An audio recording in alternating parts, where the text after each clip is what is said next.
तीन चार जो हीरो हैं वो कहते हैं कि दाने दाने में केसर का दम, और ये एडवर्टाइजमेंट करने के लिए उनको करोड़ों रुपया मिलता है।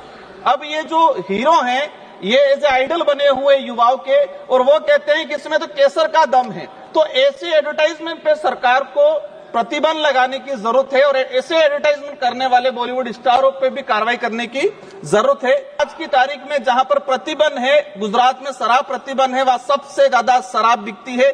जो बोतल 500 रुपए की है वहां 1500 रुपए में बिकती है। तो इस बात पे भी हमें सोचने की जरूरत है। धन्यवाद सर, आपने समय काफी शॉर्ट कर दिया।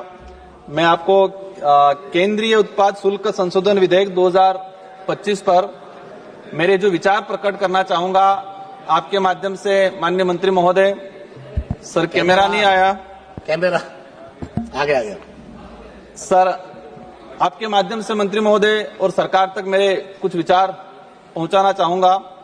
ये जो बिल लाया जा रहा है इसका मूल उद्देश्य देश में जो बढ़ते धूम्रपान नशा जो बढ़ रहा है उसको कम करना है, या फिर हमें टैक्स को वसूलना है।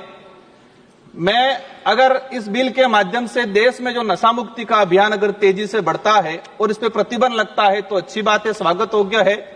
लेकिन इस बिल की वजह से मैं चिंतित हूं उन किसानों की ओर जो रात को मतलब सुबह 4 बजे उठ के जंगलों में जाके तेंदू पत्ता कलेक्शन करते हैं, और तेंदू पत्ता कलेक्शन करके 1-2 रुपए की वो बनाते हैं, पैकेट बनाते वो देते हैं कंपनी वालों को।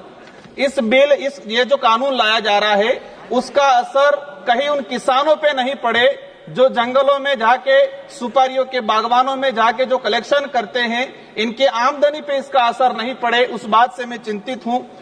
मैं जहां तक जो समझा हूं, हम देखते हैं देश में जिस तरह से धूम्रपान बढ़ रहा है, जिस आदिवासी दलित पिछड़े इलाके के अंदर जहां शिक्षा पहुंचनी चाहिए थी वहां शिक्षा नहीं पहुंची है, वहां पर नशा पहुंचा है। तो हमारी ये प्रायोरिटी होनी चाहिए कि हम उस हिसाब से काम करें। और मैं जहां तक समझा हूं कि जो धूम्रपान तेजी से बढ़ रहा है उसका मेन रीजन एडवर्टाइजमेंट है। आपने विमल का जो एडवर्टाइजमेंट कई बड़े बड़े शहरों में, ग्रामीण इलाकों में वो लगे हुए हैं कि दाने दाने में केसर का दम, लेकिन 3-4 जो हीरो हैं वो कहते हैं कि दाने दाने में केसर का दम, और ये एडवर्टाइजमेंट करने के लिए उनको करोड़ों रुपया मिलता है। अब ये जो हीरो हैं ये एज आइडल बने हुए युवाओं के, और वो कहते हैं कि इसमें तो केसर का दम है। तो ऐसे एडवर्टाइजमेंट पे सरकार को प्रतिबंध लगाने की जरूरत है, और ऐसे एडवर्टाइजमेंट करने वाले बॉलीवुड स्टारों पे भी